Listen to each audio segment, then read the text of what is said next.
like beef tongue? First experience. On this episode of Fastest Food, we met up with Wang, owner of Spoon Sports USA and Go Tuning Unlimited.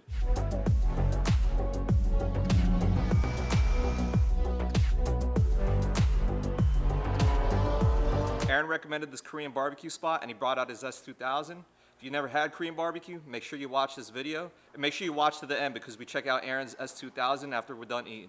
The way Korean barbecue works is it's kind of backwards of going to a restaurant in which they give you the raw ingredients and either you cook it yourself or in most places they'll kind of cook it for you, like hibachi style. In the nicer places, kind of like this, they do cook it for you. They'll bring it, they'll cook it for you. Right in front of you, so it's nice and fresh. And some places, they just dump the meat and it's up to you.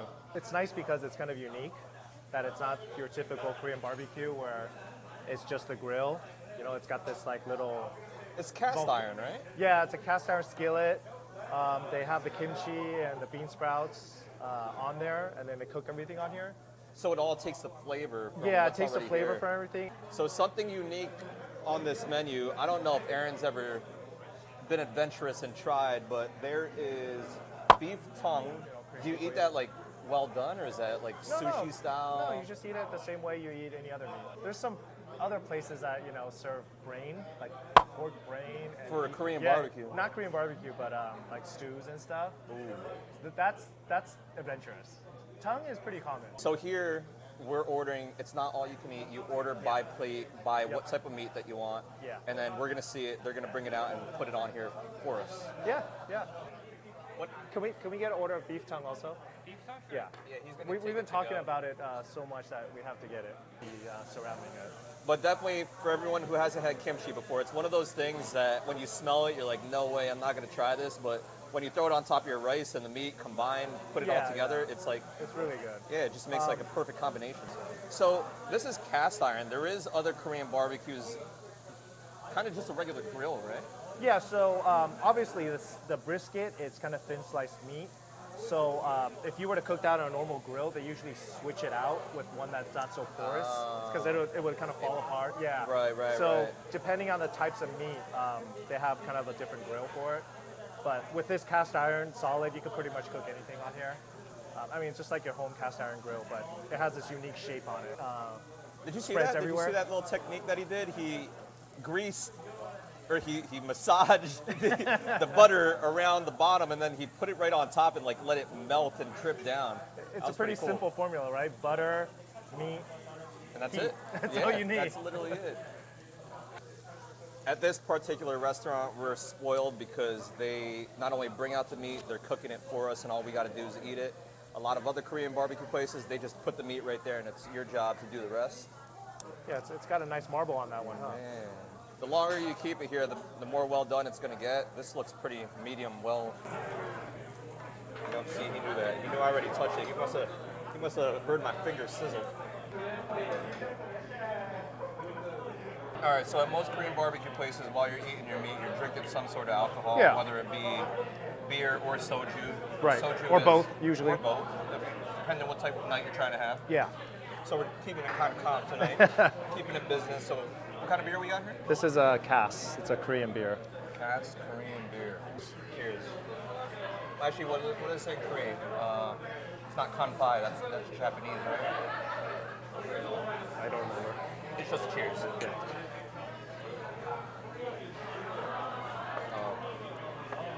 Yeah, that hits the spot. Feels good, right? That hits the spot.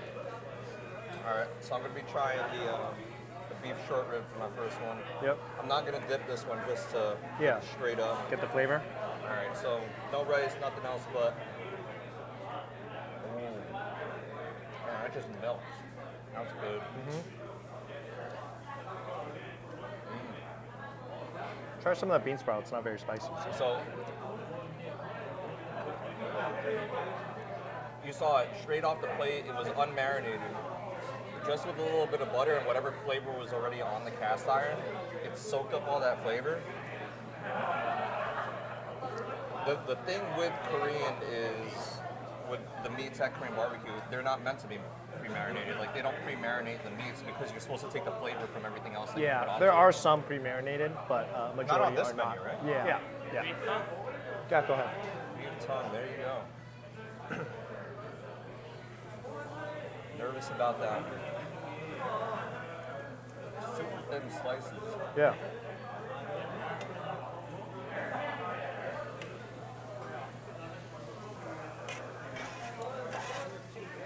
All right, it's ready to go. Have at it.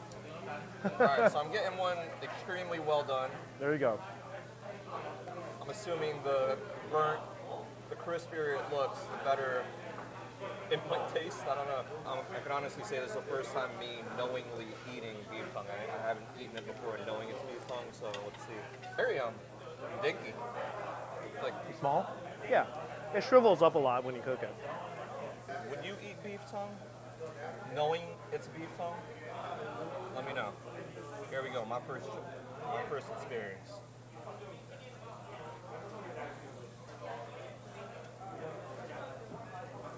Tastes like beef. Yeah, it tastes like beef. Yeah.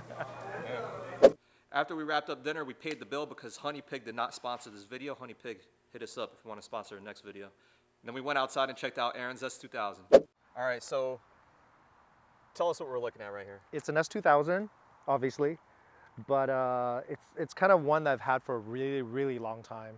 The chassis is a 2001, I believe, and I bought it from a friend like a few years after that. I think it had a blown motor, so it was just a bare shell.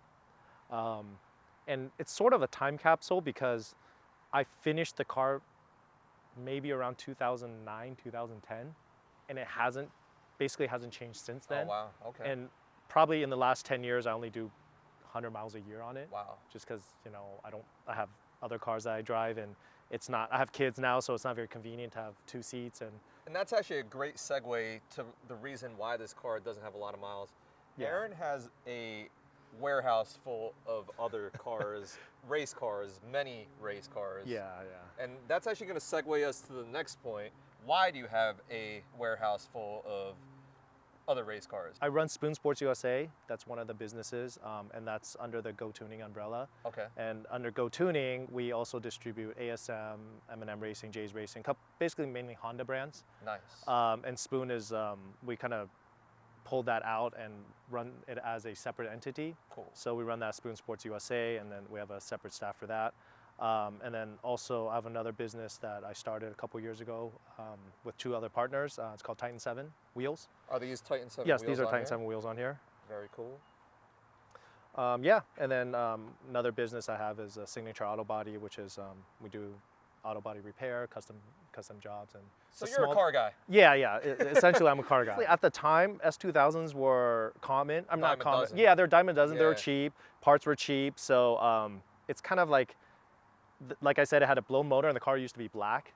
The paint was really bad. It was left outside. Yeah, it was left outside for years, and I had other parts that I took off other cars to build race cars out of. So this is AP1 body, an 05 engine that came out of a car with 10,000 miles. Oh, so wow. the engine only had 10,000 miles on it. Took that. Subframes are AP2, headlights, taillights are AP2. Interiors from an 02.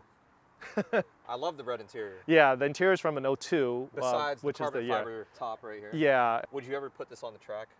Yeah, I've tracked the car multiple times. Exactly how this is? Yeah, yeah. Oh, wow. The only reason it has that AP2 motor is because I pulled that out of a car Right. that we used for something else, and then I left the motor just like on the side because it was 10,000 mile 05. I was like, this is the best engine of all the years.